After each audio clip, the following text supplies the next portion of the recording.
Çıxışda qohumlar. Bəs biz qızlar nə edək? Əgər bizim çoxlu qohumlarımız varsa və hamısı bizim balaca, gözəl körpəmizi öpmək, qucaqlamaq və istəyirsə və s. Əvvəlcə biraz pərdə qoymaq lazımdır. Bəli, və qohumlara başa salmaq lazımdır ki, bəli, siz mənim qohumlarımsınız. Bəli, hamınızı çox istəyirəm. Amma körpə axı mənim körpəmdir və kim ona toxunacaq, kim toxunmayacaq, buna mən qərar verirəm.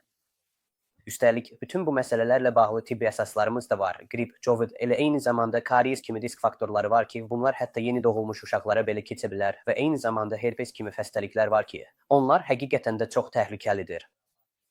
Bunların hamısı, bir daha təkrar edirəm, xüsusilə də neonatal dövrdə həqiqətən çox təhlükəlidir.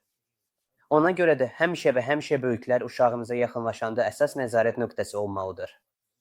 Bu insanların dodaq künclərinə diqqət yetiririk ki, orada heç bir səpkilər olmasın, həmçinin kateral əlamətlərə baxırıq ki, bizim balamızla ünsiyyətdə olacaq adam burnunu çəkməsin, öskürməsin və ya boğaz ağrısından şikayət etməsin. Bunların hamısı həqiqətən də çox təhlükəli şeylərdir. Bəli, doğrudan da uşaq sizin ana südünüzlə immunoglobulinlər alır, amma bu yenə də təhlükəlidir. Ona görə də bütün bunlara ciddi nəzarət etməyi və diqqətli olmağı şiddətlə tövsiyə edirəm. Ümumiyyətlə, qohumlar bizim üçün bir alət olmalıdır. Biz özümüz idarə etməliyik, harada bizə lazımdır, harada lazım deyil, özümüz qərar verməliyik. Ona görə də xahiş edirəm, bu məlumatı yadda saxlayın və heç bir halda, əgər istəmirsinizsə, başqa insanları uşağınıza yaxın buraxmayın.